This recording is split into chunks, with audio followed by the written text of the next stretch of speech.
Topic है जी आपके पास मैकेनिज्म ऑफ यूरिन फॉर्मेशन। तो यूरिन आपके पास नेफ्रॉन के अंदर किस तरह से तैयार होती है, उसको बनाने की प्रोसेस जो है उसको हम डील करने वाले हैं। ठीक है, तो देखिएगा यूरिन बनने की प्रोसेस जो है वो 3 स्टेप में होने वाली है। पहले स्टेप का नाम है अल्ट्रा फिल्ट्रेशन या ग्लोमेरुलर फिल्ट्रेशन जिसको कहते हैं। सेकंड है आपके पास सेलेक्टिव ट्यूबुलर रीएब्जॉर्प्शन और थर्ड है आपके पास ट्यूबुलर सिक्रीशन। ठीक है जी, तो 3 स्टेप में आपके पास यूरिन बनने की प्रोसेस कंप्लीट होगी। पहला अल्ट्रा फिल्ट्रेशन, सेकंड आपके पास में सिलेक्टिव ट्यूबुलर रीअब्जॉर्प्शन और थर्ड आपके पास में ट्यूबुलर सिक्रीशन। एक एक पार्ट को हम आसानी से डील करेंगे। तो देखिएगा पहला पार्ट है अल्ट्रा फिल्ट्रेशन या ग्लोमेरुलर फिल्ट्रेशन। तो this process is basically occurring in the Malpighian corpuscles of the nephron. तो एक पार्ट तो आपको यही ध्यान रखना है कि जो अल्ट्रा फिल्ट्रेशन है इसको करवाने के लिए मालपीगियन कॉर्पस्कल्स रिस्पॉन्सिबल है। ट्यूबुलर सिस्टम के बारे में हम बात नहीं करेंगे। ठीक है, तो mean by Bowman capsule and the capillaries या glomerulus is basically responsible for the filtration of the blood that is coming through the afferent arteriole into the particularly the glomerulus. सबसे पहले तो वहीं आएगा। अब जरा ध्यान दीजिएगा क्या लिखता है, the glomerulus of a Malpighian corpuscle is a network of several about 50 in man parallel capillary। इसको मैं पहले भी आपको डिक्टेट कर चुका हूं। From the blood flowing through the glomerular capillaries about 20% of plasma fluid filter out into the Bowman capsule through a thin glomerular capsular membrane due to a net or effective filtration pressure of about 10 to 25 millimetre of mercury. देखिए थोड़ा सा आपको हो सकता है कि ये चीज समझने में दिक्कत हो, तो हम इसको बहुत आसानी से एक डायग्राम के थ्रू समझने की कोशिश करते हैं। ये देखिएगा जरा यहां पर देखिए, ये आपके पास पर्टिकुलर अफरेंट आर्टेरियोल है। तो अफरेंट आर्टेरियोल का डायामीटर अगर आप देखें और इफरेंट आर्टेरियोल का अगर डायामीटर देखें तो दोनों में आपको अंतर नजर आ रहा है। अफरेंट वाले का ज्यादा हो गया और इफरेंट वाले का कम हो गया। तो आपके पास जो प्रेशर ऑफ द ब्लड इस ग्लोमेरुलस में इसकी वजह से एक्सर्ट होने वाली है वो बहुत ज्यादा होने वाली है। अब देखिए जो प्रेशर इस ग्लोमेरुलस के अंदर आपके पास एक्सर्ट हुआ उसका नाम लिखा ग्लोमेरुलर हाइड्रोस्टैटिक प्रेशर। वर्ड पे ध्यान दीजिएगा, मैं किन किन वर्ड्स के बारे में डिस्कशन करने वाला हूं। तो देखिएगा हम पहला जो प्रेशर डिस्कस कर रहे हैं वो है glomerular hydrostatic pressure. That pressure is being generated in the glomerulus due to the diameter of the efferent arteriole which is less as comparison to the afferent arteriolar diameter। अब मैंने क्या कहा था कि जो आपके पास ब्लड यहां पर फिल्टर होने के लिए आ रहा है through the afferent arteriole into the glomerulus, यहां पर ब्लड इसलिए फिल्टर हो पाएगा क्योंकि जो आपके पास ये ग्लोमेरुलस है इसके अंदर आपके पास पोर्स नजर आते हैं। इसीलिए हम यहां पर जो कैपिलरीज पढ़ते हैं या ग्लोमेरुलस को जो कैपिलरीज के बारे में डिस्कशन की जाती है वो है आपके पास फेनिस्ट्रेटेड कैपिलरीज। ठीक है जी, तो उसी के थ्रू आपके पास ब्लड मूव कर कर आपके पास वुमेन कैप्सूल में आपके पास जाने की कोशिश करेगा।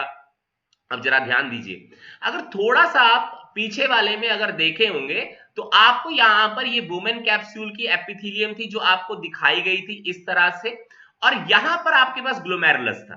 ठीक है, तो बीच में आपके पास स्पेस आ गया था। ठीक है, अब इस स्पेस में ही वो आपके पास जो फिल्टर ब्लड है वो मूव कर कर आएगा। अब देखिए होगा क्या, ये आपका ग्लोमेरुलस और ये आपके पास वुमेन कैप्सूल की जो एपिथेलियम है, एपिथेलियम वुमेन कैप्सूल की थी सिंपल स्क्वेमस जो आपके पास स्ट्रेच करने की कैपेबिलिटी रखती थी। तो जब ब्लड यहां पर आने की कोशिश करेगा तो इस वॉल के ऊपर फिर से एक प्रेशर लगाएगा। सिंपल सी बात है, प्रेशर लगाएगा तो उस प्रेशर का नाम हमने लिख दिया कैप्सूलर हाइड्रोस्टैटिक प्रेशर। वर्ड पे ध्यान दीजिएगा, जब ब्लड फिल्टर होकर ग्लोमेरुलस से वुमेन कैप्सूल के अंदर एंटर करने की कोशिश करेगा तो वुमेन कैप्सूल की जो एपिथेलियम है वो सिंपल स्क्वेमस टाइप की है, उसके ऊपर जब वो प्रेशर लगाने की कोशिश करेगा तो उस प्रेशर का नाम हम लिखते हैं कैप्सूलर हाइड्रोस्टैटिक प्रेशर। बहुत सिंपल से मैंने आपको ये चीजें बताई। अब तीसरा एक और प्रेशर है, देखिए कौन से वाला वो प्रेशर है, प्रेशर का नाम है blood colloidal osmotic pressure. Word देखिएगा यहां पर ये दूसरे नंबर पर लिखा हुआ है colloidal osmotic pressure of the blood या ब्लड कोलॉइडल ऑस्मोटिक प्रेशर। देखिए क्या होता है, जो आपका ब्लड है ना, उस ब्लड के अंदर एक प्रोटीन पड़ी होती है, उस प्रोटीन का नाम होता है एल्बुमिन।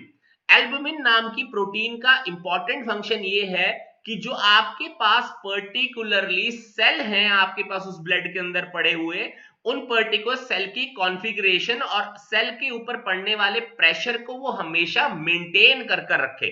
तो ब्लड के जो प्लाज्मा का कंपोनेंट है, उस प्लाज्मा की कंपोनेंट की वजह से जो प्रेशर एग्जैक्टली में ब्लड के थ्रू क्रिएट होने वाला है, उस प्रेशर को हम लिखते हैं ब्लड कोलॉइडल ऑस्मोटिक प्रेशर। ये तीनों प्रेशर आपके पास कंट्रीब्यूट करने वाले हैं और एक नेट इफेक्टिव फिल्ट्रेशन प्रेशर हम के बारे में हमें बताने वाले हैं, जिसकी वजह से ब्लड फिल्टर होकर आपके पास प्रॉक्सिमल कॉन्वोल्यूटेड टिब्यूल के अंदर आपको मूव करते हुए नजर आएगी। अब देखिए बहुत सिंपल से हम इस चीज को पढ़ने की कोशिश करते हैं। देखिए ये है आपके पास glomerular hydrostatic pressure, which is the pressure, the blood pressure of the glomerular capillaries. It is the chief determinant of the effective filtration pressure, that is the main driving force that is causing the filtration. It is about 60 to 75 millimeter of mercury.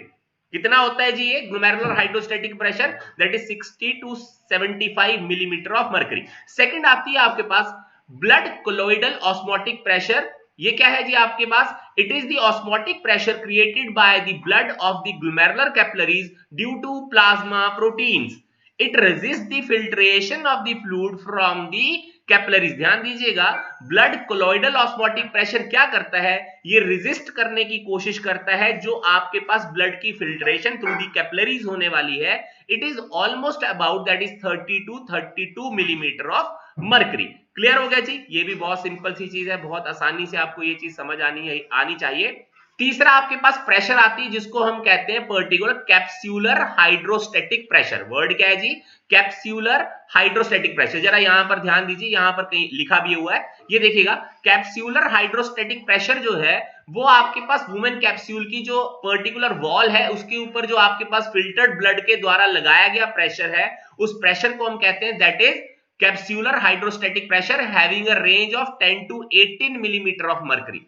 तो फिर से ध्यान दीजिएगा, जो आपके पास glomerular hydrostatic pressure है वो है आपके पास 60 to 75 millimetre of mercury. Blood colloidal osmotic pressure है वो आपके पास है 30 to 32 मिलीमीटर ऑफ मर्करी। और जो कैप्सूलर हाइड्रोस्टैटिक प्रेशर है वो है आपके पास 10 to 18 मिलीमीटर ऑफ मर्करी। अब ध्यान दीजिएगा, इन सारे प्रेशर्स का एक नेट हम पर्टिकुलर निकालने वाले हैं, जिसकी वजह से एग्जैक्टली में ब्लड जो है इस पर्टिकुलर मालपीजियन कॉर्पस्कल के थ्रू आपको फिल्टर होता हुआ पीसीटी में जाता हुआ नजर आएगा। तो उसको कहते हैं हम इफेक्टिव फिल्ट्रेशन प्रेशर। तो इफेक्टिव फिल्ट्रेशन प्रेशर को कैलकुलेट करने के लिए हमारे पास ये पर्टिकुलर फॉर्मूला है, that is glomerular hydrostatic pressure में से हम सब्सट्रैक्ट करने वाले हैं the addition of the capsular hydrostatic pressure and the blood colloidal osmotic pressure. तो सिंपल सी बात है जी, आप माइनस कर लीजिए 60 माइनस 32 प्लस 18, बॉड मास लगाएंगे जी, बहुत सिंपल सा है। तो 32 प्लस 18 आपके पास नजर आएगी, दैट इज इक्वल 50। तो 60 minus 50 that is equal to 10। अब इफेक्टिव फिल्ट्रेशन प्रेशर आपके पास रेंज कर सकती है 10 to 25 मिलीमीटर ऑफ मर्करी, क्योंकि आपके पास जो पर्टिकुलर ग्लोमेरुलर हाइड्रोस्टैटिक प्रेशर है उसकी रेंज हमने बताई है। रेंज कितनी है जी? That is particular 60 to 75 millimetre of mercury. और जो हमारे पास कैप्सूलर हाइड्रोस्टैटिक प्रेशर है उसकी रेंज हमने बताई है 10 to 18 मिलीमीटर ऑफ मर्करी। और ब्लड कोलॉइडल ऑस्मोटिक प्रेशर की जो रेंज बताई है वो है 30 to 32 मिलीमीटर ऑफ मर्करी। तो इफेक्टिव फिल्ट्रेशन प्रेशर की भी एक रेंज होगी। तो रेंज है आपके पास normally that is 10 to 25 millimeter of mercury. According to NCERT, effective filtration pressure जो वो बताता है वो है 10 to 15 millimeter of mercury. लेकिन it can vary up to 25 millimeter of mercury due to the variation in the particular pressure that are generated in the nephron, that is the Malpighian corpuscle. तो ये भूलिएगा मत। अब देखिए यहाँ पर एक इंपॉर्टेंट पार्ट हुआ। इंपॉर्टेंट पार्ट क्या है, जरा उसको जरा डिस्कस कर लेते हैं। देखिए, एक हमने डिस्कशन की है ब्लड कोलॉइडल ऑस्मोटिक प्रेशर। देखिए, ब्लड कोलॉइडल ऑस्मोटिक प्रेशर में एक चीज की खासियत है, वो खासियत क्या है जरा ध्यान दीजिएगा। क्या लिखता है? It resist the filtration of the fluid from the capillaries. देखिए एक ऐसा प्रेशर जो ग्लोमेरुलस में जो आपके पास फिल्ट्रेशन होने वाली है उसको रेजिस्ट करने वाला है। देखिए इसका मतलब ये हुआ कि ब्लड कोलॉइडल ऑस्मोटिक प्रेशर की वजह से कुछ एक पर्टिकुलर चीजें जो आपके पास ब्लड में है उनकी फिल्ट्रेशन नहीं होगी, वो एज सच में आपके पास ब्लड के अंदर मौजूद रहेगा। क्लियर सी बात है। अब देखिए कौन सी चीजें ऐसी हैं जिनकी आपके पास इस मालपीजियन कॉर्पस्कल के थ्रू या ग्लोमेरुलस के थ्रू फिल्ट्रेशन होती हुई आपको नजर नहीं आएगी। तो पहली चीज तो प्रोटीन्स ही हैं।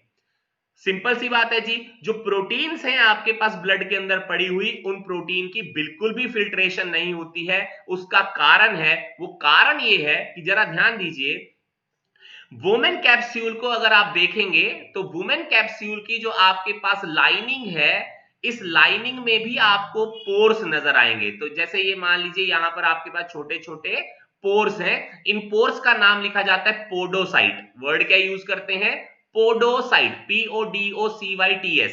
तो podocyte are nothing but the pores that are present in the internal lining of the Bowman capsule. अब देखिए इस पोर का एक सर्टेन डायामीटर होगा, है ना।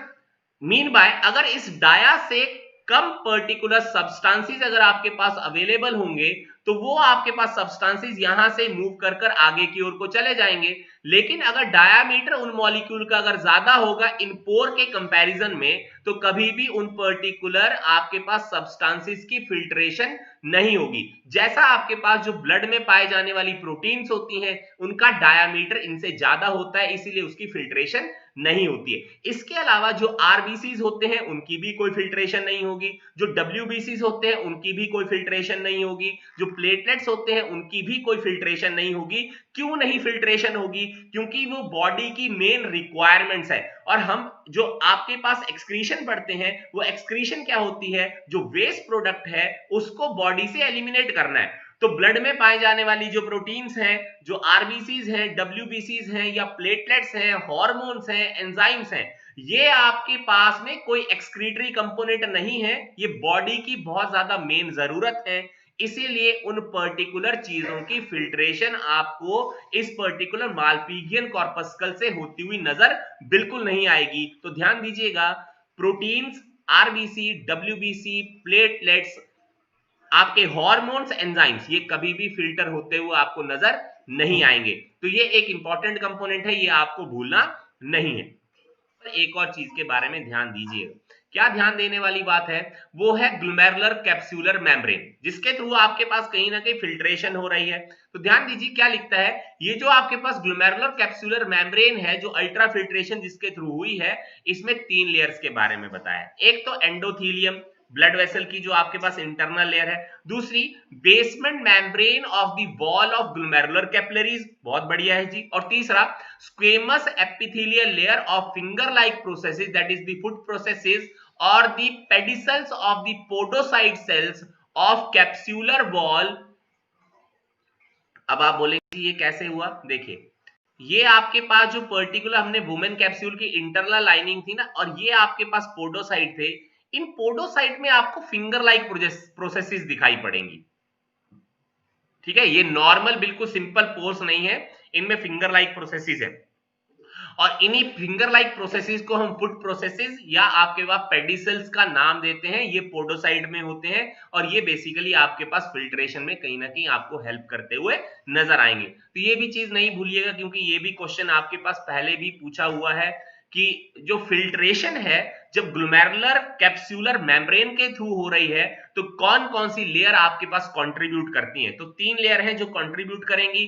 First is endothelium, second is the basement membrane of the glomerular capillaries, और second आपके पास, थर्ड आपके पास that is squamous epithelial layer of the particularly the Bowman capsule. तो ये चीज आपको पक्का से ध्यान होनी चाहिए। अब देखिए लास्ट पार्ट पे क्या लिखता है, a special characteristic of the glomerular capsular membrane is that it is about 100 to 500 times more permeable than the walls of blood capillaries in other tissues of the body।